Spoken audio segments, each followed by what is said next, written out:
So if you're an executive or you're really senior at what you do and you're dreaming about quitting corporate and trying to start up your own company, then you need to be able to answer these 9 questions in order to reduce your risk of failure and set you up for success. Because we know the stat 80% of businesses fail within their first 5 years. And there's a lot of things that you can do to prevent that from happening before you ever totally quit and go full time on this. And we want to make sure that you have momentum going into whenever you choose to go full time with this. So let's dive into these 9 questions and see if you can answer them or where your gaps might be. So, anytime I'm working with anybody or I'm evaluating something that I'm about to do, it always starts with the same question: why? Why do you want to start a business? Because if the answer is, I just hate working in a big business, or I just can't stand my boss, or I hate my job, like anything along those lines, that is not a good why to go out and start a business. It might be a good why to get a new boss or to go work for a different company, but it's not a good why to start your own business. And sometimes that's what people head into entrepreneurialism thinking. And they find that it's just not the motivation that they need to get over the pain of having to adjust and becoming a business owner.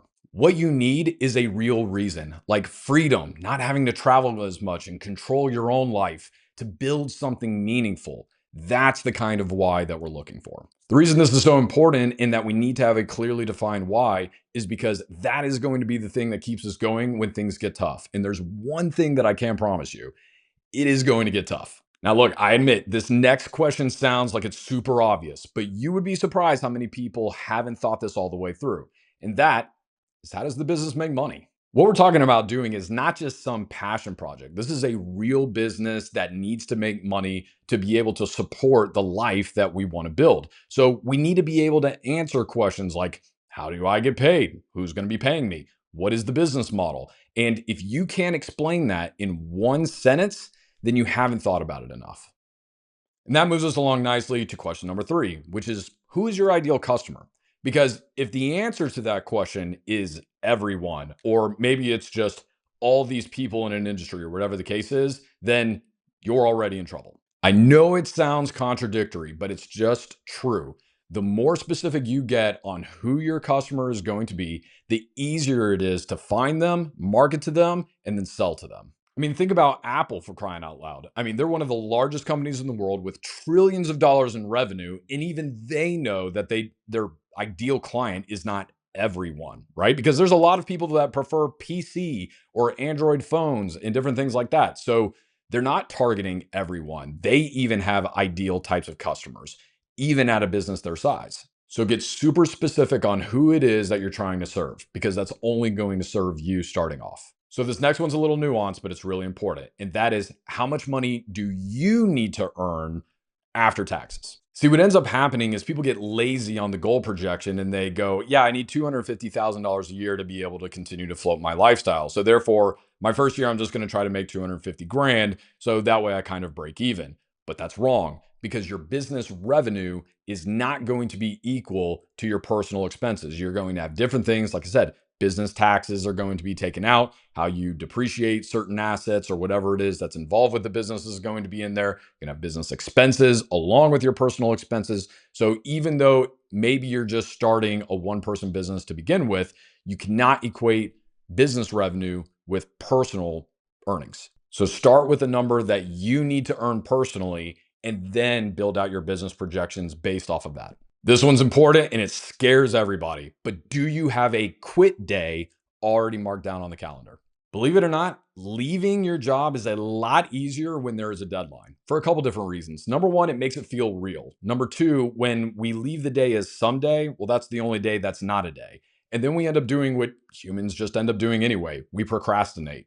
So even if you do end up getting to the point where you eventually leave and go do your own thing full time, I guarantee you it's going to take you longer than if you just set a day and then just plan for that. And when you put something down and there's certainty behind it, it's going to force you to take action. It's going to help you to build momentum. It's going to build your confidence along the way. So one of the best things that you can do to set yourself up for success with your business is to set yourself up for success in your personal life. And one of the best ways you can do that is to have 6 to 12 months of your personal expenses already saved up before you ever go quit. Getting a business started is going to take time. Even if you have it rolling by the time that you leave your 9 to 5, there's still going to be a lot of things that are going to require your attention, and growth is very much going to be on a bell curve right that. So you just want to make sure that you don't have to quit just before you strike gold because you ran out of money in your personal bank account. An important question to ask is, do you have an existing personal brand in this new venture, or are you going off and doing something totally new? Starting from scratch can be really tough, but if you already have a network or brand or experience in a particular area, then that's something that you can leverage in order to get a really fast start. And if you're starting something totally new, then I would recommend building that brand now before you ever go and quit your 9 to 5. A great example is somebody that I know who is looking to become a luxury watch and a luxury car dealer, but he's currently an SVP of sales at a company right now. So what he's done is he's just started to post online about luxury cars and luxury watches, and he's tying that into his sales content. So now when he's ready to go do this full time, people are already going to identify that with him. This is one of the most actionable and important questions that you can ask out of all the 9. And that is, what can you do today to start building your brand and your business? If you want to get off to a really fast start, then go do your 9 to 5 and then start building your new business in your 5 to 9. One of the biggest mistakes that people make is thinking that they need to quit in order to start. And it's totally backwards. You can start now before you ever quit.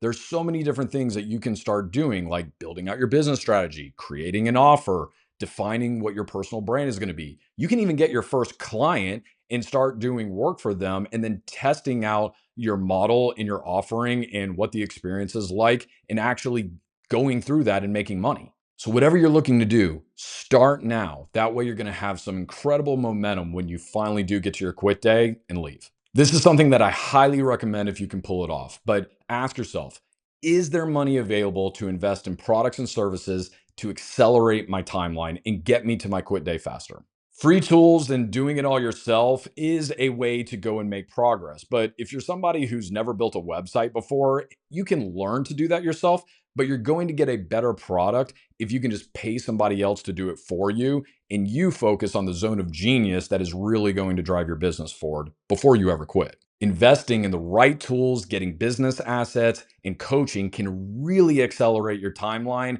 and prevent you from making costly mistakes before you ever leave your job. So I highly recommend just setting some capital aside for this, or just paying for things with your existing salary while you're still working your 9 to 5. And that is going to continue to set you up for success when you finally decide to leave and start full time. If it's something that you really want to do, starting a business can be one of the most rewarding things that you ever embark on in your entire life. I mean, you can take my word for it, okay? I worked 14 years in a corporation, had some great experiences, but the thrill and joy that I have had going through the struggle, because it is a struggle, of starting your own business. I'm on my 3rd business now. It's such an incredible journey and adventure. But if you can't answer these 9 questions, you're probably not ready to get started just yet. And guess what? That's totally okay. Take the time to get your foundation right. That way, when you do embark on this journey, you never have to really worry about going back.